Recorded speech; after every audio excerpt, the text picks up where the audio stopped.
નમસ્કાર વિદ્યાર્થી મિત્રો, હું હેમંતભાઈ હિવરાલે આપ સૌનું લિબર્ટી કરિયર એકેડમીના આ પ્લેટફોર્મ પર સ્વાગત કરું છું.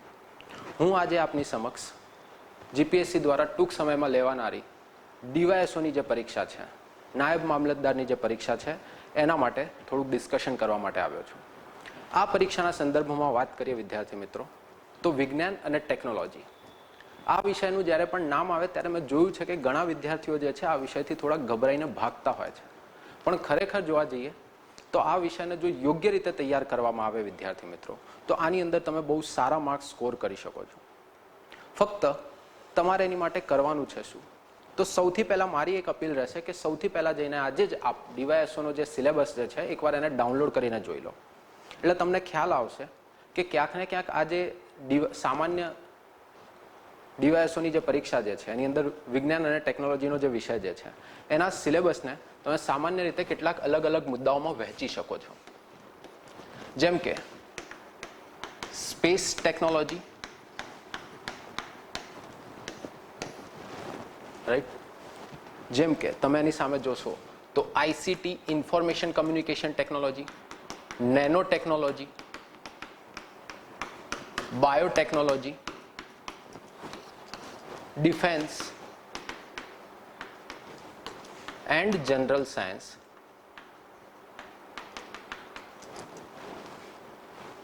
જેવા પેટા વિષયોની અંદર આને તમે ક્યાંક ને ક્યાંક ડિવાઈડ કરીને જોઈ શકો છો.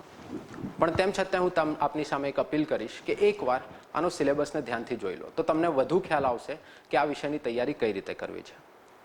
આજે આપણે ખાસ કરીને અહીંયા ભેગા થયા છીએ 2019ની અંદર જે ડીવાયએસઓની પરીક્ષા લેવાઈ હતી એ 2019ના પેપરને ડિસ્કસ કરવા માટે.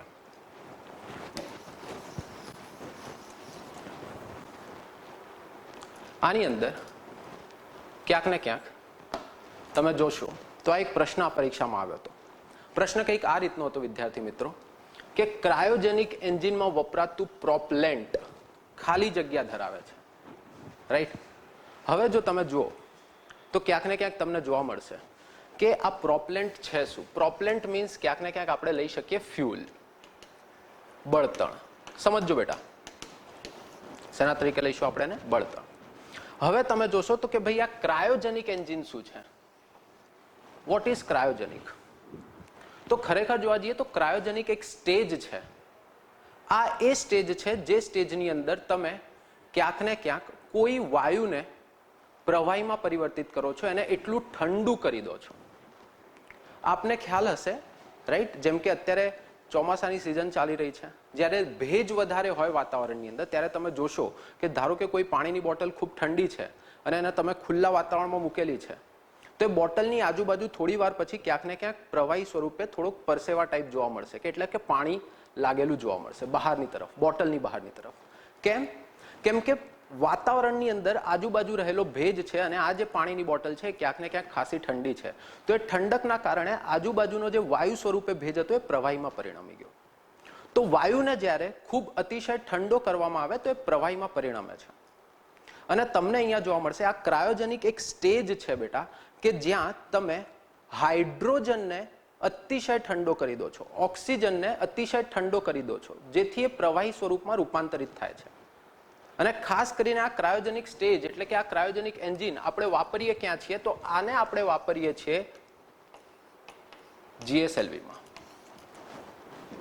રાઈટ. હવે જો બેટા તમે પરીક્ષાની તૈયારી કરતા હો તો આ મુદ્દાઓ વિશે થોડીક જાણકારી હોવી જોઈએ કે જીએસએલવી શું છે, પીએસએલવી શું છે, રાઈટ. આ લોન્ચિંગ વ્હીકલ્સ છે જે ઇસરો દ્વારા તૈયાર કરવામાં આવેલા છે, રાઈટ. તો આ જીએસએલવીની વાત કરી રહ્યા છીએ બેટા આપણે. તો એની અંદર ક્યાંક ને ક્યાંક વપરાય છે તમારું ક્રાયોજેનિક એન્જિન, જેમાં આપણે શું કરીએ છીએ તો કે ભાઈ જેની અંદર આપણે હાઇડ્રોજનને, કોને બેટા? હાઇડ્રોજનને, પ્રવાહી હાઇડ્રોજનને મેં કીધું એ પ્રમાણે ઈંધણ તરીકે અને પ્રવાહી ઓક્સિજનને ઓક્સિડાઇઝર તરીકે વાપરીએ છીએ. કેમ ઓક્સિડાઇઝર તરીકે વાપરવું પડે છે? કેમ કે તમે સમજો બેટા, સ્પેસની અંદર ક્યાંક ને ક્યાંક તમને ઓક્સિજન જોવા મળશે નહીં, અને તમને ખ્યાલ હોવું જોઈએ કે ક્યારે પણ બળતણને બળવા માટે એટલે કે દહન ક્રિયા સંપૂર્ણ રીતે થવા માટે એક અતિ મહત્વની વસ્તુની જરૂર હોય છે, એ છે ઓક્સિજન. આપણે નાના હતા ત્યારે પ્રયોગ પણ કરતા હતા. યાદ કરો, એક થાળીની અંદર પાણી લેતા હતા, સ્કૂલની અંદર આ પ્રયોગ કરાવતા હતા. મીણબત્તી લગાવે, રાઈટ, પછી મીણબત્તીની અંદર એક ગ્લાસ આમ ઊંધો મૂકે એટલે શું થાય, મીણબત્તી ચાલુ હોય એટલી વાર સુધી પાણી આજુબાજુનું ઉપર ચડે ચડે ચડે અને જ્યારે ગ્લાસની અંદરનું ઓક્સિજન સમાપ્ત થઈ જાય એટલે મીણબત્તી ઓલવાઈ જાય. ત્યારે આપણે કહેતા હતા કે દહન માટે ઓક્સિજનની જરૂર છે. તો હવે સેમ વસ્તુ સ્પેસ में कहां से लाओगे बेटा ऑक्सीजन? तो સ્પેસમાં ઓક્સિડાઇઝર તરીકે આપણે ક્યાંક ને ક્યાંક ઓક્સિજનનો ઉપયોગ કરીએ છીએ અને એટલા માટે આપણે પ્રવાહી હાઇડ્રોજન અને પ્રવાહી ઓક્સિજનનો ઉપયોગ કરીએ છીએ. શેમાં? તો કે ભાઈ ક્રાયોજેનિક એન્જિનમાં. અને મેં કીધું એ પ્રમાણે બેટા ક્રાયોજેનિક એક સ્ટેજ છે કે જ્યાં આપણે વાયુને બરાબર છે પ્રવાહીમાં ક્યાંક ને ક્યાંક કન્વર્ટ કરતા હોઈએ છીએ. તો હવે અહીંયા એક હજી વસ્તુ સમજવાની રહી, તો કે ભાઈ પ્રવાહી ફ્યુલમાં લઈ જવાની શું જરૂર છે? તો બેટા જો આપણે ભણીએ છીએ અને ખ્યાલ હશે જીએસએલવી પીએસએલવી ની અંદર ઘન સ્વરૂપે પણ બળતણ વપરાય છે અને પ્રવાહી સ્વરૂપે પણ વપરાય છે. પણ પ્રવાહી સ્વરૂપે જે બળતણ વપરાય છે એની ઉપયોગિતા એ થઈ જાય છે બેટા કે જેમ કે તમે બાઇક ચલાવો છો, કાર ચલાવો છો, પ્રવાહી બળતણ જે છે પ્રવાહી બળતણ એને રેગ્યુલેટ કરવું, એનું નિયંત્રણ કરવું ક્યાંક ને ક્યાંક સરળ છે કમ્પેરેટિવલી સોલિડ ફ્યુલ કરતા. એટલા માટે ક્યાંક ને ક્યાંક આપણે પ્રવાહી બળતણનો વધુ ઉપયોગ કરતા હોઈએ છીએ કે ઉપયોગ કરીએ છીએ. અને એના માટે જીએસએલવી ની અંદર આપણે એક સ્ટેજ બનાવ્યો છે જેને આપણે કહીએ છીએ બરાબર છે ક્રાયોજેનિક સ્ટેજ કે ક્રાયોજેનિક એન્જિન, કે જેની અંદર આપણે પ્રવાહી હાઇડ્રોજનને ઈંધણ તરીકે વાપરીએ છીએ અને ઓક્સિજન તરીકે ઓક્સિડાઇઝરનો ઉપયોગ કરતા હોઈએ છીએ. Right? Yes. Moving towards the next question. આ બી 2019 નો જ ક્વેશ્ચન છે. શું છે? તે ખૂબ જ ઈંધણ કાર્યક્ષમ છે ફક્ત ઉચકવાના તબક્કા દરમિયાન જ, તેમજ માર્ગ સુધારવાના પગલાઓના દરમિયાન ઈંધણની જરૂરિયાત હોય છે. આ વર્ણન નીચેના પૈકી કયા મિસાઇલ માટે બંધ બેસતું છે? શું છે? તે ખૂબ જ ઈંધણ કાર્યક્ષમ છે ફક્ત ઉચકવાના તબક્કા દરમિયાન. કયા તબક્કા દરમિયાન? ઉચકવાના તબક્કા દરમિયાન તેમજ માર્ગ સુધારવાના પગલા દરમિયાન ઈંધણની જરૂરિયાત હોય છે. ઉચકવાના તબક્કા દરમિયાન, જબ ઉસકો લિફ્ટ કરવાના है, રાઈટ, જ્યારે એને ઉચકવાની છે. હવે જો બેટા બહુ ધ્યાનથી સમજજો, બહુ ધ્યાનથી સમજજો. આ જે છે ડિફેન્સ માંથી પૂછાયેલો પ્રશ્ન છે. મેં કીધું એ પ્રમાણે શરૂઆતમાં જ કીધું, એકવાર બેટા સિલેબસની સામે જોવું બહુ જરૂરી છે અને ખાસ કરીને સાયન્સ એન્ડ ટેક જેવા વિષયની અંદર કે જ્યાં તમારે સબ્જેક્ટને સમજીને એને કરંટ અફેર સાથે કનેક્ટ પણ કરવાનો છે. અહીંયા સમજવું જરૂરી છે બેટા કે થાય છે શું. યાદ કરો, આપણે જ્યારે નાના હતા ત્યારે એક વસ્તુ ભણતા હતા, રાઈટ, કે આપણે ક્રિકેટ તો તમે બધા રમ્યા હશો. ક્રિકેટમાં દડાને ફેંકતી વખતે તમારે શરૂઆતના તબક્કાની અંદર થ્રો કરતી વખતે ફક્ત તાકાત લગાવવાની છે, પછી ક્યાંય તાકાત લગાવવાની આવતી નથી. તો અહીંયા શું કહે છે? ફક્ત ઉચકવાના તબક્કા દરમિયાન એકવાર એને થ્રો કરી દીધી મિસાઇલને, રાઈટ, એકવાર એને થ્રો કરી દીધી પછી ક્યાંક ને ક્યાંક એનો માર્ગ गुरुत्वाकर्षण बलના આધારે निर्धारित કરી લેશે. एक बार सिर्फ उसको फोर्स देना है, वन टाइम ओनली, राइट, एक જ વાર આપવાનો છે શરૂઆતના તબક્કામાં, રાઈટ. તો ક્યાંક ને ક્યાંક આવી જે મિસાઇલ્સ હોય છે એમને આપણે બેલેસ્ટિક મિસાઇલ તરીકે ઓળખીએ છીએ. શેના તરીકે ઓળખીએ છીએ બેટા? બેલેસ્ટિક મિસાઇલ, કે જ્યાં તમારે શરૂઆતના તબક્કામાં ફર્સ્ટ ફેઝની અંદર જ, કેમ કે બાકીનું કામ પછી ગ્રેવિટેશનલ ફોર્સ કરશે, ગુરુત્વાકર્ષણ બળ કરશે, રાઈટ, ગુરુત્વાકર્ષણ બળના આધારે બાકીનું કાર્ય થઈ જશે, રાઈટ. તો એકવાર એને ખાલી ફક્ત ફોર્સ આપી દેવાનો છે બેટા, પછી એ ક્યાંક ને ક્યાંક આવો શેપ ધારણ કરી લેશે, રાઈટ. તો આ પ્રકારની જે મિસાઇલ્સ હોય છે એને નોર્મલી આપણે કહેતા હોઈએ છીએ બેલેસ્ટિક પ્રકારની મિસાઇલ. કેવા પ્રકારની મિસાઇલ કહેતા હોઈએ છીએ બેટા? બેલેસ્ટિક પ્રકારની મિસાઇલ, રાઈટ. તો એ ધ્યાનમાં રાખીશું. નેક્સ્ટ ક્વેશ્ચન પર આવીએ. યસ, બહુ ધ્યાનથી સમજજો. શું કહે છે? તો કે ભાઈ ભારતની નૌસેના દ્વારા તાજેતરની બાબતો માટે નીચેના પૈકી કયા વિધાનો સાચા છે? હવે જો બેટા PYQ કરવા પાછળનું હજી એક કારણ છે કે આપણે આના દ્વારા રિવિઝન તો કરી જ શકીએ, સાથે સાથે આવા જે પ્રશ્નો આવે છે વિધાનવાળા પ્રશ્નો કે જેની અંદર વિધાનોની સંખ્યા વધારે હશે, અને હવે તો નવું આવી ગયું છે વિધાન અને કારણવાળા પ્રશ્નો, રાઈટ. તો એમને સોલ્વ કરવામાં ખાસી મદદરૂપતા આવશે. So always remember my dear friend કે તમારે કરવાનું શું છે. હવે જો બેટા ધ્યાનથી, ક્યારે પણ પરીક્ષાની અંદર આવો પ્રશ્ન આવે તો સૌથી પહેલા તો કયા વિધાન શોધવાના કીધા છે, સાચા કીધા છે કે ખોટા, એની નીચે એકવાર પેન્સિલથી કે એનાથી અંડરલાઈન કરી દેવી કે જેનાથી જ્યારે વિધાન સોલ્વ કરતા હો બેટા ત્યારે તમારાથી કોઈ ભૂલ ના થાય. આ વસ્તુ ખાસ ધ્યાનમાં રાખીશું. રાઈટ. તો સૌથી પહેલા એકવાર વિધાનો સાચા છે કે ખોટા કયા પૂછ્યા છે એના ઉપર એક અંડરલાઈન મારી દેવાની ટેવ રાખો. એ થઈ જાય ત્યારબાદ ક્યાંક ને ક્યાંક હવે વિધાનને વાંચીશું. ભારતની દ્વિતીય scorpion class attack submarine INS Khanderi શરૂ કરવામાં આવી. બીજા વિધાનને વાંચીએ.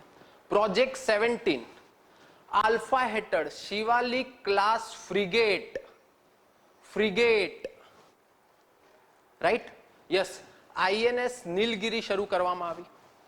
ધેન થર્ડ સ્ટેટમેન્ટ છે INS ખંડેરીના નામ અને લક્ષણો કાનેરી નામની માછલીના નામથી પ્રેરિત છે અને પ્રોજેક્ટ 25 અંતર્ગત INS કલાવરી પ્રથમ સબમરીન હતી. હવે ખરેખર જોવા જઈએ ને બેટા તો બહુ ધ્યાનથી સમજજો. આ ચારે ચાર વિધાનો જે છે ને એ સાચા હતા. જરા સમજીએ. જો પહેલા તો સ્કોર્પિયન ક્લાસ સબમરીન શું છે એના વિશે હલકી હલકી માહિતી હું આપને આપી દઉં. રાઈટ. એટલો સમય નથી આપણી પાસે, પણ છતાંય થોડી વસ્તુ આપણે સમજી લઈએ. જો બેટા વસ્તુ કેવી છે કે ભારતની અંદર જે સબમરીન્સ જોવા મળી છે ઓવર ધી ટાઈમ, અલગ અલગ પ્રકારની ઘણી સબમરીન જોવા મળી છે. શરૂઆતમાં જે છે ને આપણી મોટા ભાગની જે સબમરીન્સ જે હતી એ ક્યાંક ને ક્યાંક ડીઝલ એન્જિન આધારિત હતી.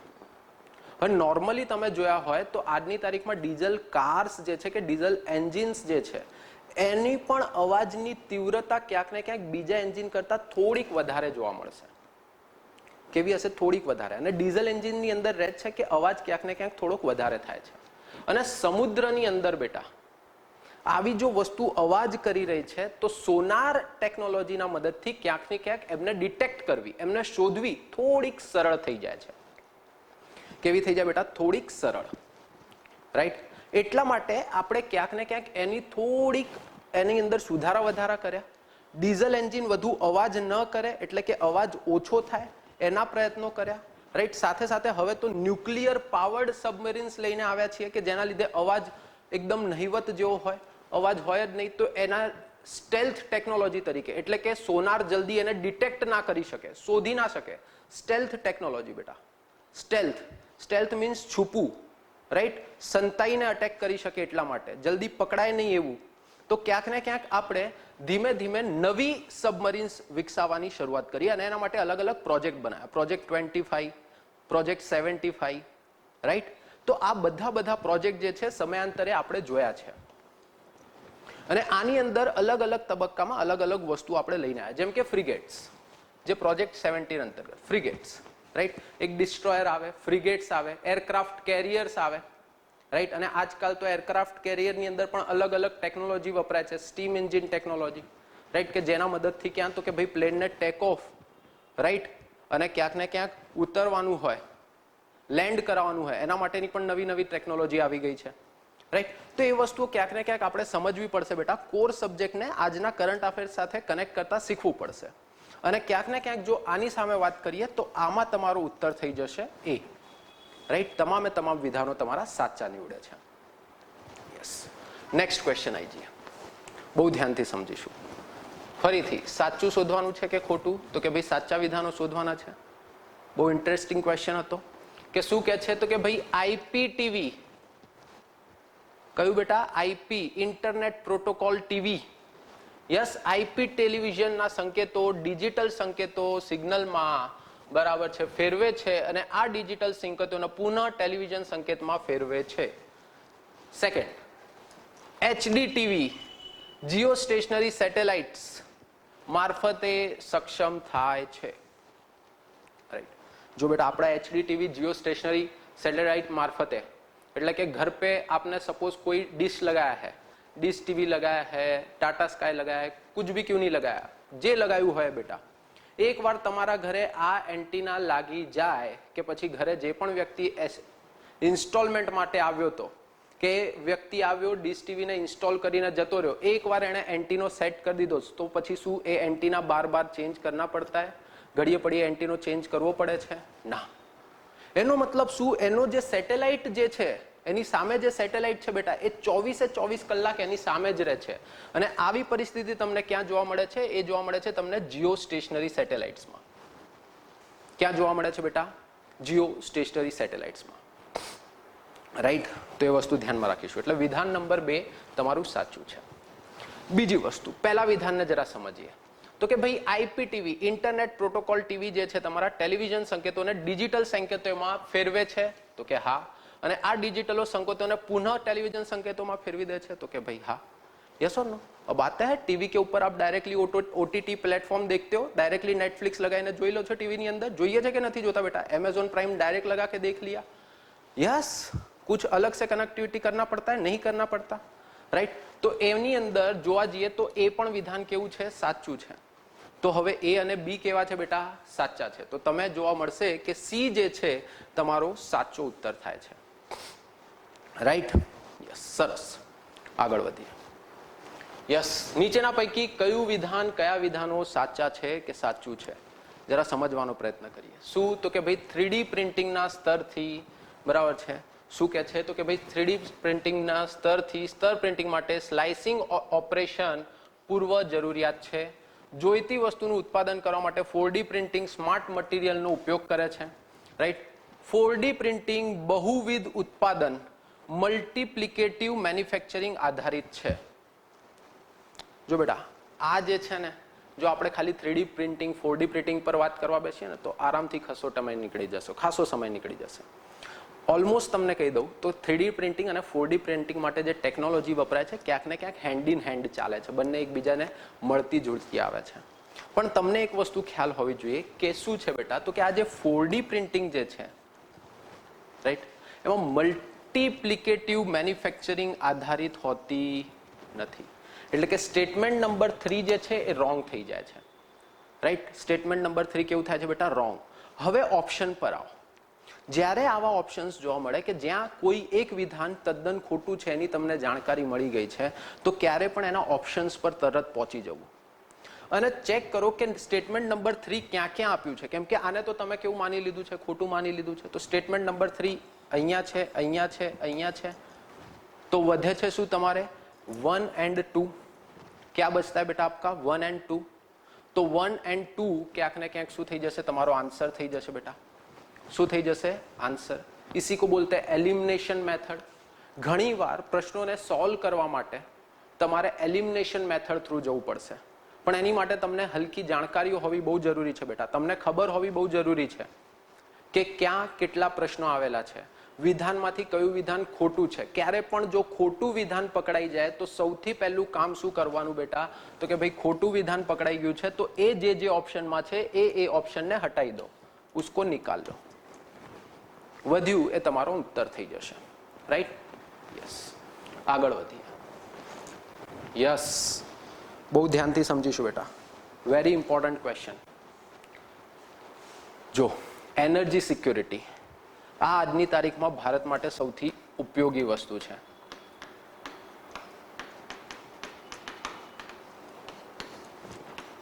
ઉર્જા સંરક્ષણ, તો કે ભારતના દરેકે દરેક નાગરિક જોડે હોવી જોઈએ ઉર્જા, અને એના માટે એક અતિ મહત્વની થઈ જાય છે એ છે આપણી ન્યુક્લિયર એનર્જી।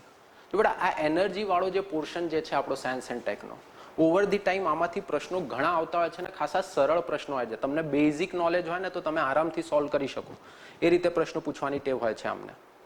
તો જરા તમે આ પ્રશ્નની સામે જોશો, રાઈટ, જેમણે ન્યુક્લિયર એનર્જી વિશે વાંચેલું છે એમને કલપક્કમની અંદર આવેલા આ ન્યુક્લિયર રિએક્ટર વિશે તો માહિતી હોય જ, જે આપણે એક પ્રોટોટાઇપ બનાવ્યો છે, એટલે કે એક મિની, રાઈટ, નાનો रिएक्टर तैयार करेलो છે આપણે, राइट, जहां पे हम लोग फास्ट ब्रीडर रिएक्टर का इस्तेमाल करते हैं। फास्ट ब्रीडर रिएक्टर શું હોય છે? फास्ट ब्रीडर रिएक्टर તો કે ભાઈ નોર્મલી જે આપણી રિએક્શન મેથડ જે હોય છે ન્યુક્લિયર પાવર પ્લાન્ટ્સની અંદર, રાઈટ, એની અંદર આપણે એક સ્લો ન્યુટ્રોનથી મારો કરીને શરૂઆત કરતા હોઈએ છીએ કન્વેન્શનલ ન્યુક્લિયર રિએક્ટર્સની અંદર, બટ અહીંયા યુરેનિયમ 233 પરનો ઉપયોગ કરીએ છીએ અને એની જોડે ક્યાંક ને ક્યાંક એક ફાસ્ટ ન્યુટ્રોનને પછાડીને પ્રક્રિયાને ચાલુ કરતા હોઈએ છીએ, રાઈટ। તો તમને અહીંયા ખ્યાલ હોવો જોઈએ વિદ્યાર્થી મિત્રો કે આ શું નેનો રિએક્ટર, નાનો રિએક્ટર જે બનાવેલું છે એ કલપક્કમનું મિની કલ્પક્કમ રિએક્ટર, વેરી ફેમસ, એ ત્રીજી પેઢીનું, કઈ પેઢીનું બેટા?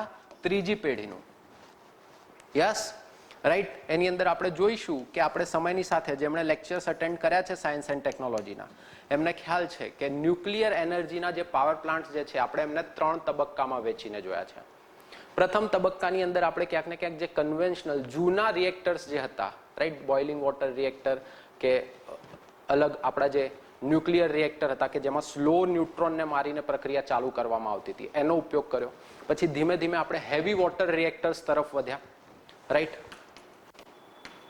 હેવી વોટર રિએક્ટર્સ તરફ વધ્યા. અને હવે રાઈટ ઉર્જા સંરક્ષણની પ્રાપ્તિ માટે આપણે ત્રીજા નવા તબક્કાના રિએક્ટર્સ તરફ વધીએ છીએ, જ્યાં આપણે ફાસ્ટ બ્રીડર રિએક્ટર્સનો ઉપયોગ વધારી રહ્યા છીએ, અને એની અંદર આવે છે કલ્પક્કમ. હવે આ જે કલ્પક્કમ જે છે એ રિએક્ટર એટલા માટે પણ એ સમયે, કેમ કે આ જ્યારે પેપર આવ્યું ત્યારે પિક્ચર में इसके लिए भी था क्योंकि न्यूज़पेपर में बहुत आता था इसके बारे में. ન્યૂઝપેપરમાં બહુ આવતું હતું બેટા, અને ન્યૂઝપેપરમાં આવતું હતું ત્યારે તમને જોવા મળશે કે મોટા ભાગે જે છે આ એટલા માટે ફેમસ હતું કેમ કે આની અંદર ભાભા એટોમિક રિસર્ચ સેન્ટર નો બહુ મહત્વનો ફાળો રહ્યો છે, રાઈટ. તો આ જ્યારે આપણે ડેવલપ કર્યું ત્યારે જર્મનીનો સહયોગ इस रिएक्टर में नहीं था, राइट. तो आ वस्तु ध्यान में राखीशु. એટલા માટે ક્યાંક ને ક્યાંક ये स्टेटमेंट जो है वो निकल जाएगा. तो अगेन 3 निकल जाता है तो आ जतुं રહ્યું, આ જતું રહ્યું, આ જતું રહ્યું, વધે છે તમારી સામે આ. તો આ ધ્યાનમાં રાખીશું બેટા. આગળ વધીએ.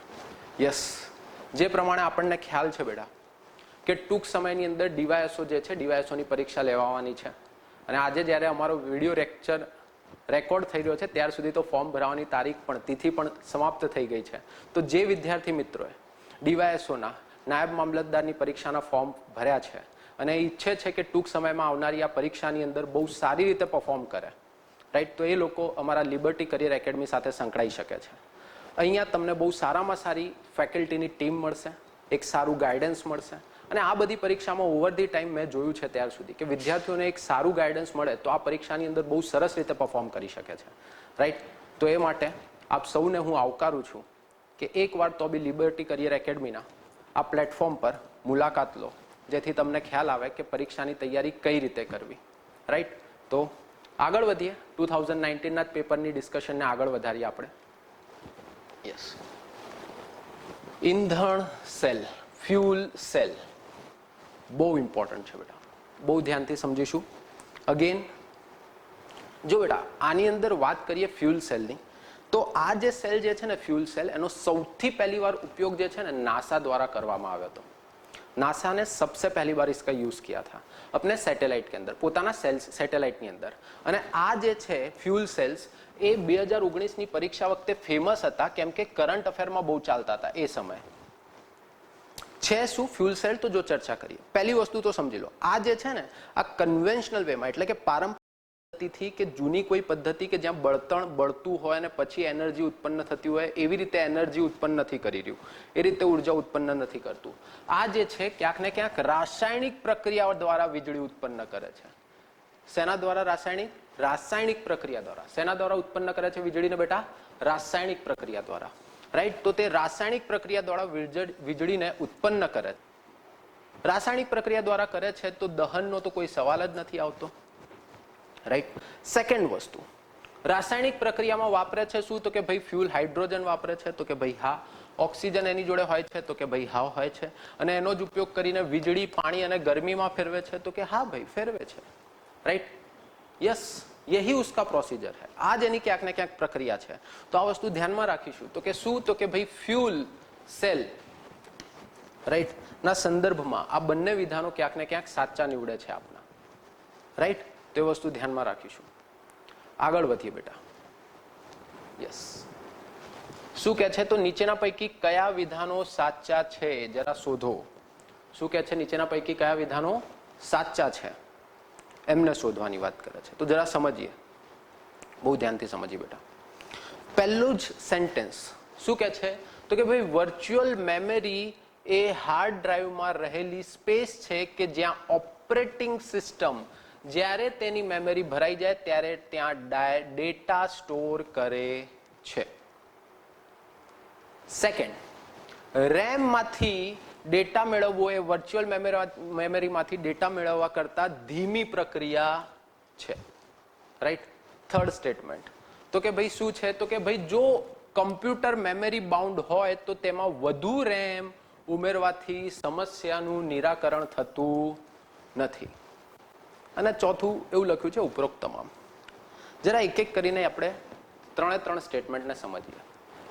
સ્ટેટમેન્ટ નંબર 1, વર્ચ્યુઅલ મેમરીની વાત કરે છે. શેની વાત કરે છે બેટા? Virtual memory. હવે વર્ચ્યુઅલ મેમરીની જ્યારે વ્યાખ્યા તમે ભણો છો બેટા, તો વ્યાખ્યા ભણતી વખતે તમને ખ્યાલ આવશે કે એની અંદર સીધી વ્યાખ્યા જ આ લખેલી છે કે આ ખરેખર એક સ્પેસ જ છે બેટા. વર્ચ્યુઅલ મેમરી એટલે એવું ના સમજતા કોઈ વર્ચ્યુઅલ વસ્તુ છે. આ એક મેમરી સ્પેસ જ છે અને એ પડી રહે. કમ્પ્યુટર્સ છે, તમારા હાર્ડ ડ્રાઈવ્સ છે, તમારા જે મોબાઈલ્સ જે છે એની અંદર ક્યાંક ને ક્યાંક આ હાર્ડ ડ્રાઈવમાં રહેલી એક સ્પેસ છે, એ એમાં રહેશે જ. ક્યાર સુધી રહેશે? તો કે ભાઈ ઓપરેટિંગ સિસ્ટમ જે છે, ઓપરેટિંગ સિસ્ટમ OS જે છે તેની મેમરી ભરાઈ જાય ત્યાં ડેટા સ્ટોર કરશે. રાઈટ? એની અંદરની મેમરી જ્યાર સુધી ભરાઈ ના જાય ત્યાર સુધી, બરાબર છે? એટલે સમજીશું બેટા, એને પહેલા મેમરી ભરાઈ જાય ત્યાર સુધી ત્યાં જ રહેશે. હવે મેમરી ભરાઈ ગઈ છે ઓપરેટિંગ સિસ્ટમ વાળી, હજી એને થોડીક જગ્યાની જરૂર છે, હજી ક્યાંક સ્ટોર કરવી છે, તો આ હાર્ડ ડ્રાઈવની અંદર એક સ્પેસ બાજુમાં રાખશે પોતાની માટે કે કદાચ અચાનક કોઈ પરિસ્થિતિ આવી પડી ત્યારે વાપરીશું. અને એ જ મેમરીને આપણે કહીએ છીએ વર્ચ્યુઅલ મેમરી. કેવી કહીએ છીએ બેટા? Virtual memory. રેમ તો છે તમારી રેન્ડમ એક્સેસ મેમરી, જે નોર્મલી આપણે જે છે ટેમ્પરરી મેમરી તરીકે પણ આપણે એને ઓળખીએ છીએ. શેના તરીકે ઓળખીએ છીએ? ટેમ્પરરી મેમરી તરીકે. એક સિમ્પલ એક્ઝામ્પલ દ્વારા સમજીએ ટેમ્પરરી મેમરીને કે રેમની મેમરીને. ફોર એન એક્ઝામ્પલ, તમે એક વર્ડ ફાઇલ કે ડોક્યુમેન્ટ કે પીપીટી કે વોટેવર તમે કશું બનાવી રહ્યા છો. હવે બનાવતી વખતે તમે ફાઇલને સેવ કરી, રાઈટ? સેવ કર્યા પછી નવું કંઈક ટાઈપ કર્યું, તમે નવું હજી એક સ્ટેટમેન્ટ એની અંદર એડ કર્યું. હજી તમે કંટ્રોલ એસ કે એવું કોઈ દબીને એ સ્ટેટમેન્ટને સેવ નથી કર્યું, પણ તેમ છતાં એટલી વાર પૂરતું ટેમ્પરરીલી એ સ્ટેટમેન્ટ તમને, એ વાક્ય તમને ત્યાં જોવા મળે છે. કેમ? કેમ કે એટલી વાર પૂરતો એ ડેટા રેન્ડમ એક્સેસ મેમરી તમારી જે રેમ જે છે એની અંદર સ્ટોર છે. સાદી ભાષામાં એકદમ બેઝિક લેવલ पे સમજ રહે બેટા हम लोग, રાઈટ? એ શું છે? ત્યાં સ્ટોર છે. તો હવે મને એવું કહો કે આણે સ્ટેટમેન્ટ એવું લખ્યું છે, રેમમાંથી ડેટા મેળવવા એ વર્ચ્યુઅલ મેમરીમાંથી ડેટા મેળવવા કરતા ધીમા છે. કેમ ના ધીમા હોય બેટા? ફાસ્ટ છે, એના કરતા તો ફાસ્ટ છે, તમને આંખ સામે દેખાય છે. યસ ઓર નો? તો સ્ટેટમેન્ટ નંબર બી તો ખોટું થઈ ગયું. હવે સ્ટેટમેન્ટ નંબર બી ખોટું છે, આપણે શોધવાના કેવા છે? સાચા. તો બટ ઓબ્વિયસ છે ડી પણ તમારો જવાબ આવવાનો નથી. હવે વધે છે શું? આપ 50-50 पे तो पहुंच गए. अब तो या तो ए आंसर आएगा या तो सी आएगा. बट એની વ્યાખ્યા તો ઓલરેડી ફેમસ છે અને તમને ખ્યાલ જ છે, એ વાત કરે છે વર્ચ્યુઅલ મેમરીની. તો વધ્યું શું બેટા? એ. તો તમારો આન્સર અહીંયા થઈ જશે એ. A will be your answer. શું થશે તમારો આન્સર બેટા? એ. સોરી, આગળ વધીએ. યસ, જો બેટા, ડીવાયએસઓની સ્ટેટ ટેક્સ ઇન્સ્પેક્ટરની આની પરીક્ષા આપતા હો ને ત્યારે એકવાર જનરલ સાયન્સના સામે પણ સારી એવી નજર મારી લેવી.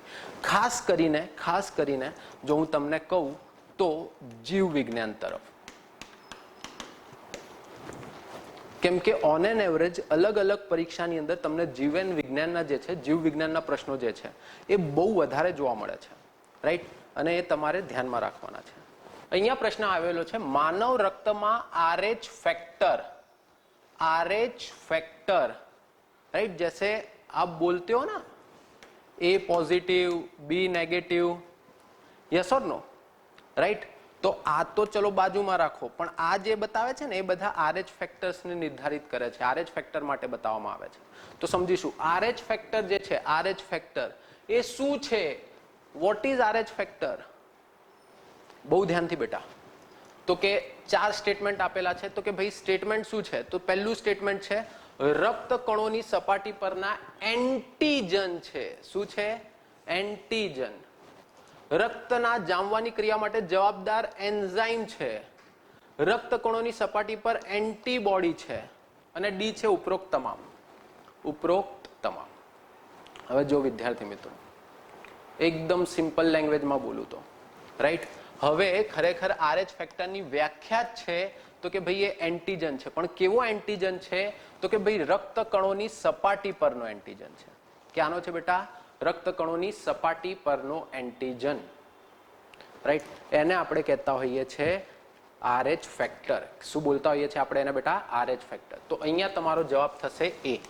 એ will be your answer, right? A તમારો જવાબ થશે. તો ખાસ ધ્યાનમાં રાખીશું RH ફેક્ટર. વેરી ઇમ્પોર્ટન્ટ છે બેટા, કેમ કે નોર્મલી મોડર્ન ડે જે સિસ્ટમ જે છે એની અંદર આપણે એનો ઘણો ઉપયોગ કરીએ છીએ, ખાસ કરીને બ્લડ ડોનેશન ને એની અંદર, રાઈટ? યસ. મેં શું કીધું તું? જીવ વિજ્ઞાન ખાસ થોડુંક વાંચીને જવાનું. આ 2019ના પેપરની અંદર જ બીજો પ્રશ્ન આવી રહ્યો છે જીવ વિજ્ઞાનના સેગમેન્ટમાંથી. પ્રશ્ન કંઈક આવી રીતનો છે, કોર્નિયા એક પાતળું પટલ છે જેમાંથી પ્રકાશ પ્રવેશ કરે છે. કોર્નિયા આકારમાં ગોળાકાર અને બહારની તરફ થોડુંક ઉપસેલું જોવા મળે છે. આઈરિસ સ્નાયુ ઘેરું ઉદર પટલ જે કીકીના કદનું નિયમન કરે છે, કીકીના કદને નાના મોટા કરે. સિલિયરી સ્નાયુ પાછળ આમ જોડાયેલા હોય. Yes, right, yes. ટૂંકી નજરવાળા બહિર્ગોળ લેન્સ વાપરવાની સલાહ આપવામાં આવે છે. બહુ ધ્યાનથી બેટા, જ્યારે નાના હતા ને ત્યારે આપણે આવું કંઈક ભણતા હતા. લઘુ દ્રષ્ટિ, ગુરુ દ્રષ્ટિની ખામી. લઘુ દ્રષ્ટિની ખામી, ભલે લઘુ લખેલું છે ટૂંકી, બટ એમાં ખરેખર દૂરનું ઝાંખું દેખાય બેટા. હા, દૂરનું ના જોઈ શકીએ આપણે. અને એની અંદર બહિર્ગોળ લેન્સ ના આવે, એની અંદર આપણે અંતરગોળ લેન્સ વાપરતા હોઈએ છીએ. કયો લેન્સ વાપરીએ છીએ બેટા? અંતરગોળ.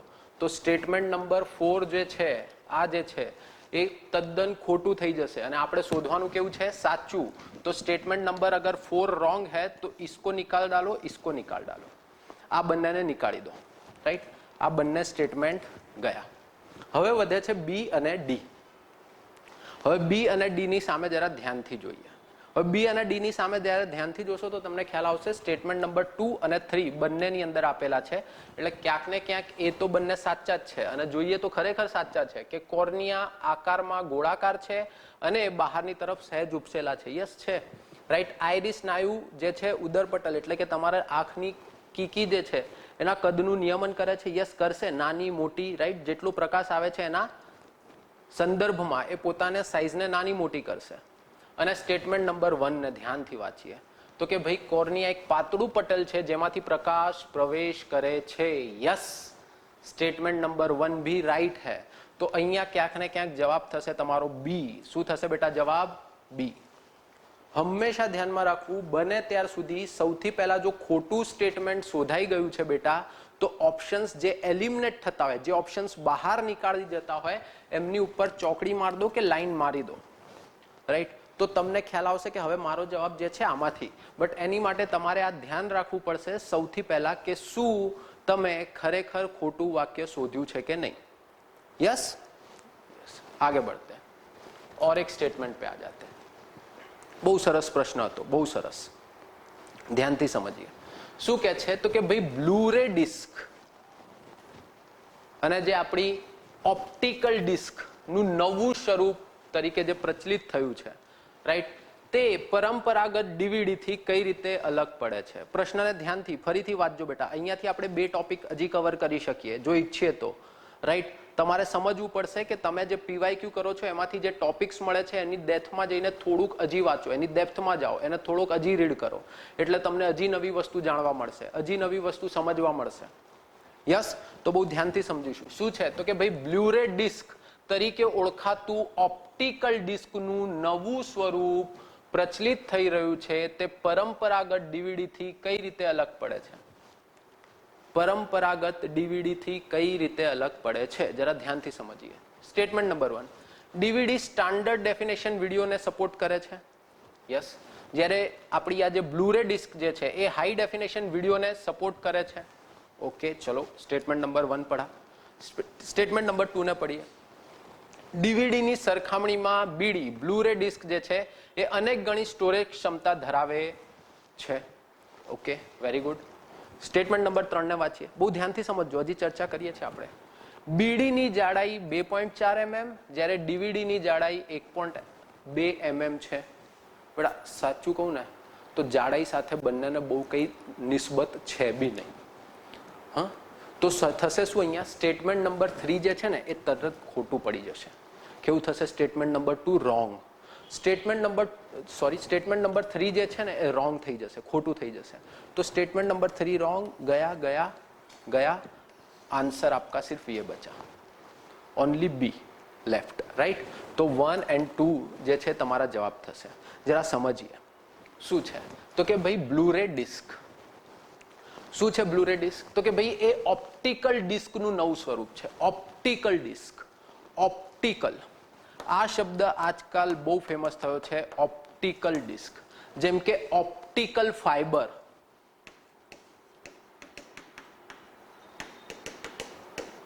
રાઈટ. હવે આજની ડેટમાં ઇન્ટરનેટ માટે આપણે વાપરીએ છીએ તો કે ભાઈ ઓપ્ટિકલ ફાઈબર.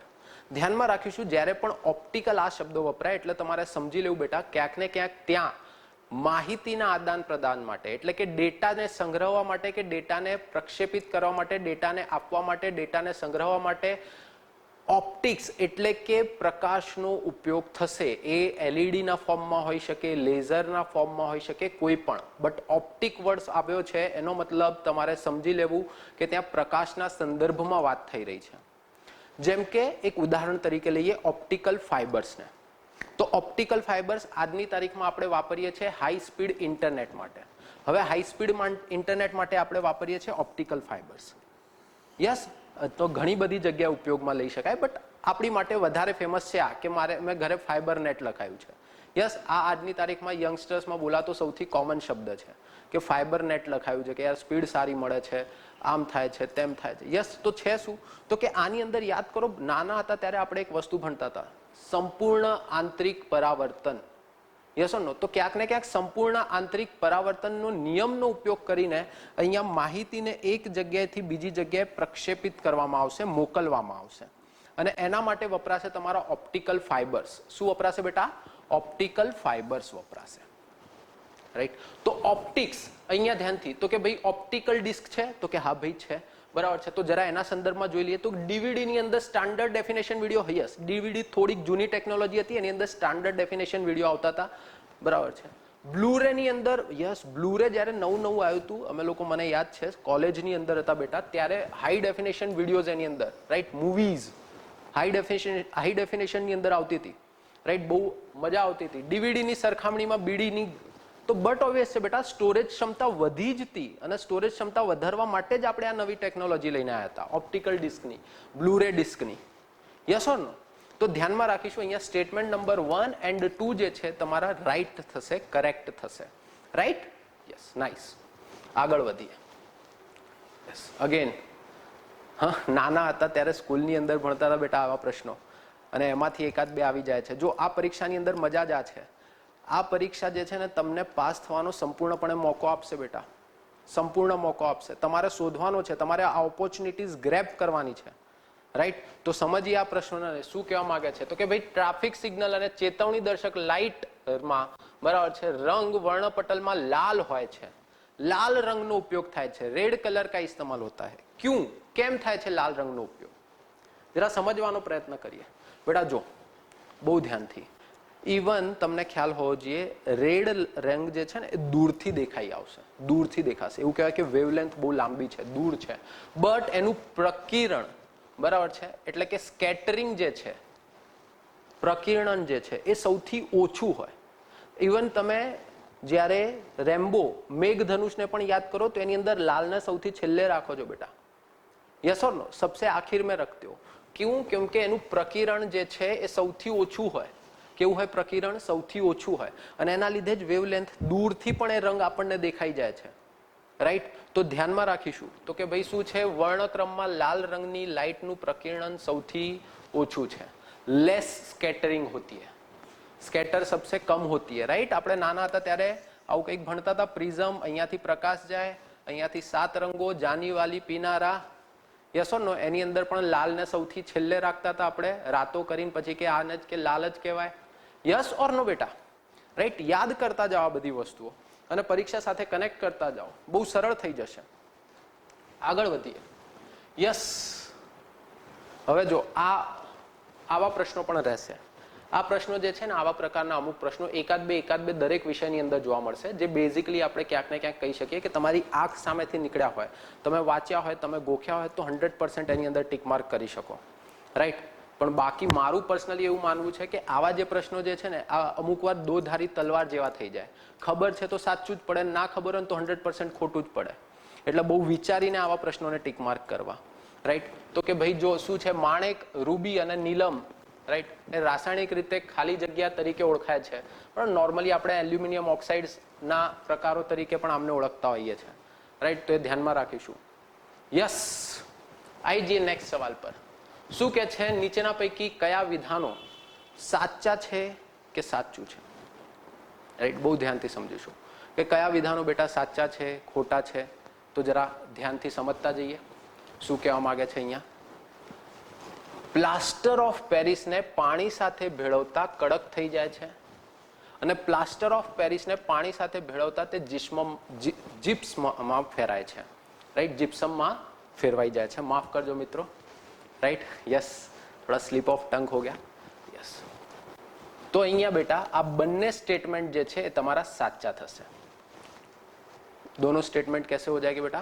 सही हो जाएगी. राइट, तो આપણે ધ્યાનમાં રાખવાનું છે. બંને સ્ટેટમેન્ટ તમારા રાઈટ છે પ્લાસ્ટર ઓફ પેરિસને લઈને. અને બહુ સરળ પ્રશ્ન હતો, ખાલી બેઝિક તમે આજુબાજુ જોયું પણ હોય તો પણ તમને ખ્યાલ આવી જાય એવો પ્રશ્ન હતો. યસ, શું છે? સજીવોના કોષમાં કોષ કેન્દ્ર સિવાયના નીચેના પૈકી કયા ઓર્ગેનેલની અંદર ડીએનએ ધરાવે છે? હજી કઈ જગ્યાએ ડીએનએ હોય છે? બડા બહુ ઇમ્પોર્ટન્ટ વસ્તુ છે. કેમ કે એ સમયની અંદર છે ને એક 3 પેરેન્ટ બેબી બાયોટેકનોલોજીની અંદર એક વસ્તુ બહુ ફેમસ થઈ હતી, બાયોટેક. તમારા સિલેબસની અંદર પણ છે, આવે છે. રાઈટ, બાયોટેકની અંદર આ વસ્તુ ફેમસ થઈ હતી, 3 parent baby. Right, 3 parent baby આ ફેમસ થઈ હતી. એની અંદર શું કરવામાં આવતું હતું તો કે ભાઈ એની અંદર હજી એક જગ્યાએથી ડીએનએ લેવામાં આવતું હતું જીનેટિક એન્જિનિયરિંગની અંદર. અને આ જે ડીએનએ જે છે એ તમને માઇટોકોન્ડ્રિયા, રાઈટ, જેને આપણે કણાભસૂત્ર તરીકે પણ ઓળખતા હોઈએ છીએ, બટ અહીંયા ઓપ્શન્સમાં આવી રીતે આપ્યું હતું મિટોકોન્ડ્રિયા કે માઇટોકોન્ડ્રિયા, જો પ્રોનાઉન્સ કરો વો. Right, mitochondria, power house of the cell. Right, એવી રીતે કંઈક આપણે નાના હતા ત્યારે એને યાદ રાખતા હતા કે કોષનું જે છે ઉર્જા સ્થળ છે કે, રાઈટ, તો ત્યાંથી આપણને પ્રાપ્ત થાય છે. તો બેઝિકલી છે શું તો સમજી લઈએ, થોડુંક હલકા સમજ લેતા. યાદ કરો કે કોષ શું છે તો કે ભાઈ કોષ જે છે દરેક વ્યક્તિના શરીરની અંદર રહેલો સૌથી નાનામાં નાનો જૈવિક એકમ છે જે ક્રિયાત્મક અને રચનાત્મક કાર્ય કરે છે. કેવો એકમ છે બેટા? જૈવિક છે, જે ક્રિયાત્મક અને રચનાત્મક કાર્ય કરે છે. કેવું કાર્ય કરે છે? ક્રિયાત્મક અને રચનાત્મક કાર્ય કરે છે. હવે આ જ કોષની અંદર બેટા કોષ કેન્દ્ર રહેલું છે અને આ કોષ કેન્દ્રની અંદર હોય છે રંગસૂત્રો, અને આ રંગસૂત્રો ક્યાંક ને ક્યાંક બનેલા હોય છે ડીએનએ અને આરએનએ ના. રાઈટ, તો એક આ જગ્યા તો ફિક્સ થઈ ગઈ કે જ્યાંથી તમને ડીએનએ પ્રાપ્ત થશે. બરાબર છે. ક્યાં તો કે ભાઈ કોષની અંદર તમે લઈ લો કોષ કેન્દ્રની અંદર રંગસૂત્રો બનેલા છે ક્યાંક ને ક્યાંક ડીએનએ આરએનએ ના. તો એમાંથી આવી જઈએ આપણે ડીએનએ ની વાત કરીએ તો કે ભાઈ ત્યાંથી આપણને બટ ઓબ્વિયસ છે ડીએનએ પ્રાપ્ત થશે. પણ આ શું પૂછે છે કે એના સિવાય કઈ જગ્યાએ છે કે જ્યાંથી તમને કોષ કેન્દ્રની પ્રાપ્તિ થાય છે? તો આના સિવાય બેટા મિટોકોન્ડ્રિયા કે માઇટોકોન્ડ્રિયા જે કહીએ છીએ એની અંદરથી પણ આપને ક્યાંક ને ક્યાંક ડીએનએ ની પ્રાપ્તિ થાય છે બેટા. શેની પ્રાપ્તિ થાય છે? ડીએનએ ની. તો એ પણ આપણને ખ્યાલ હોવો જોઈએ. ડીએનએ પ્રાપ્તિ અહીંયાથી તમને જોવા મળશે. યસ, અને આ જે ડીએનએ જે છે અહીંયાના રંગસૂત્રો વાળા એ તમારી આનુવંશિકતા માટે જવાબદાર છે.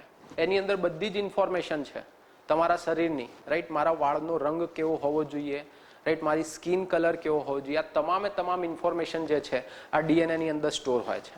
તો ધ્યાનમાં રાખીશું રંગસૂત્રો જે છે એમાં જ સંકળાયેલા ડીએનએ ત્યાં કોષ કેન્દ્રની અંદર તો જોવા મળશે જ, સાથે સાથે માઇટોકોન્ડ્રિયા એટલે કે કણાભસૂત્રની અંદરથી પણ આમની પ્રાપ્તિ થાય છે. રાઈટ, નેક્સ્ટ આગળ જઈએ. શું છે પ્રશ્ન તો કે ભાઈ સસ્તન મેમલ્સ જે છે એમની લાક્ષણિકતાઓ અંગેનો પ્રશ્ન છે. શું છે આના લાક્ષણિકતા અંગેનો પ્રશ્ન? જરા સમજવાનો પ્રયત્ન કરીએ. તો કે ભાઈ જો 4 અંગ ધરાવે છે, કાન બહારની તરફ ચોટેલા હોય છે, વેબ્ડ ફીટ. મેં શું કીધું? ક્યારે પણ સ્ટેટમેન્ટ વાંચતા જો ખોટું સ્ટેટમેન્ટ પકડાઈ જાય તો તરત ખુશ થઈ જવાનું બેટા. સૌથી પહેલા આમ સ્માઇલ આવી જવી જોઈએ ચહેરા પર કે હા ખોટું સ્ટેટમેન્ટ પકડાયું છે. વેબ્ડ ફીટ મેમલ્સમાં ના હોય. આ બતકની અંદર હોય જેને પાણીની અંદર તરવાનું બી છે, ઉડવાનું બી છે, ઈંડા મૂકે બચારા એ લોકો. Yes or no? રાઈટ, તો કે ભાઈ વેબ્ડ fit.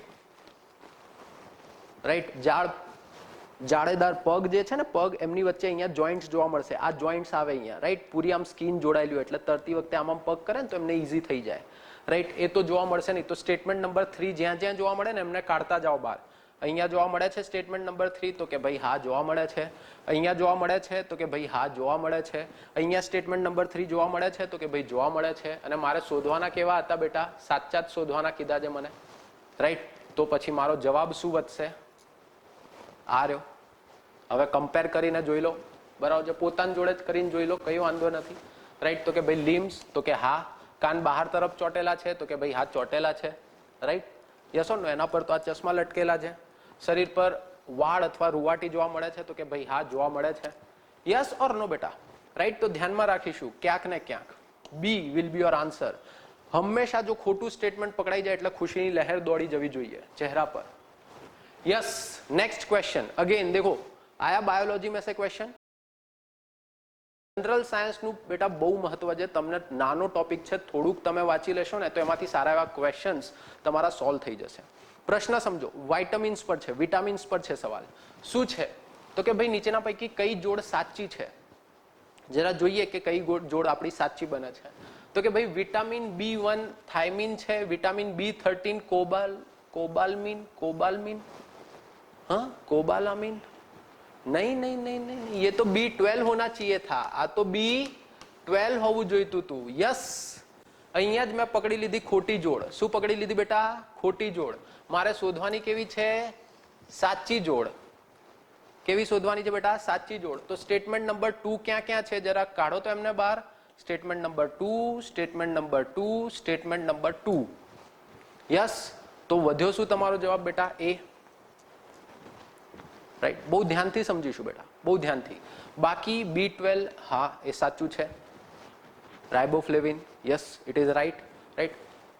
Vitamin B6 pyridoxine, yes वो भी सही है, राइट. તો પછી તમારું વધ્યું શું? તમારે ખાલી આ જ એક પકડવાનું હતું અને ખોટી પેર જેવી પકડાઈ એટલે ખુશ થઈ જાઓ. ઓપ્શન્સને બહાર કાઢો, એલિમિનેટ કરો તો જલ્દી જવાબ મળશે બેટા અને સાચો મળશે. Yes, again general science biology वाला पोर्शन और एक क्वेश्चन आता है एग्जाम में, बहुत ध्यान થી સમજીશું. શું કહે છે? તો કે ભાઈ નીચેના પૈકી કઈ જોડ સાચી છે? તો કે ભાઈ સ્વીકારનારાનું બ્લડ ગ્રુપ આ છે અને દાતાઓનું બ્લડ ગ્રુપ આ છે. તો જરા શોધજો, બરાબર છે? જરા શોધવાનો પ્રયત્ન કરો. તો કે ભાઈ છે શું? O પોઝિટિવ કોઈનું બ્લડ ગ્રુપ છે તો એને કયું બ્લડ ગ્રુપ ચડાવશો? તો કે ભાઈ એને O નું ચડશે. તો કે હાથ ચડશે.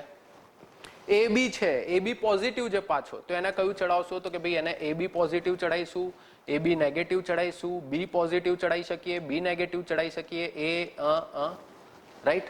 યસ. AB નેગેટિવ ને તો કે ભાઈ એમાં જો RH ફેક્ટર, હમણાં જ આપણે વાત કરી હતી, RH ફેક્ટર એન્ટીજન છે. કયો એન્ટીજન છે બેટા? તો કે ભાઈ લોહી જે રક્ત કણો જે છે એની સપાટી પર જોવા મળતો એન્ટીજન છે. એની સપાટી પર જોવા મળતો શું છે બેટા? એક એન્ટીજન પ્રોટીન છે, એન્ટીજન છે. બહુ ધ્યાનથી સમજીશું, રાઈટ? અગર બોલા હે એન્ટીજન પોઝિટિવ, મતલબ કે એની અંદર RH ફેક્ટરની હાજરી છે. નેગેટિવ બોલેલો છે એનો મતલબ એ એન્ટીજનની ગેરહાજરી છે. બહુ ધ્યાનથી સમજીશું, રાઈટ? તો નેગેટિવની અંદર આટલા ચડશે, કે એ નેગેટિવ છે તો એની અંદર આ ચડશે. અને બેટા સાચું કહું તો આ બધા જ ઓપ્શન્સ જે છે ને એ તમારા સાચા જોવા મળે છે, કે આ સાચી વાત છે. અને એટલા જ માટે તમે જોશો, એટલા જ માટે તમને જોવા મળશે કે શું? તો કે ભાઈ AB પોઝિટિવ જે છે ને એની અંદર જો બધા જ બ્લડ જે ચાહો એ લોહી તમે ચડાઈ શકો છો. તો એ સર્વગ્રાહી છે. જેનું પણ લોહી ચડાવશો એના શરીર પર ચડી શકે છે, રાઈટ? બટ મોડર્ન ડે સાયન્સની અંદર તમને જોવા મળશે કે આપણે આવું નથી કરતા. નોર્મલી પ્રિફર કરીએ છીએ, છેલ્લે સુધી ઓપ્શન એને જ રાખીએ છીએ કે જે વ્યક્તિને જે બ્લડ ગ્રુપની જરૂર છે એ જ ચડાવવામાં આવે, રાઈટ? તો ધ્યાનમાં રાખીશું. તો આ બધી પેર સાચી થાય છે. તો એવો કોઈ ઓપ્શન છે આપણી જોડે? યસ છે. Yes, very good. आगे बढ़िए बेटा. Yes, again general science biology वाला पोर्शन और एक सवाल आता है. हजी एक प्रश्न आवे छे.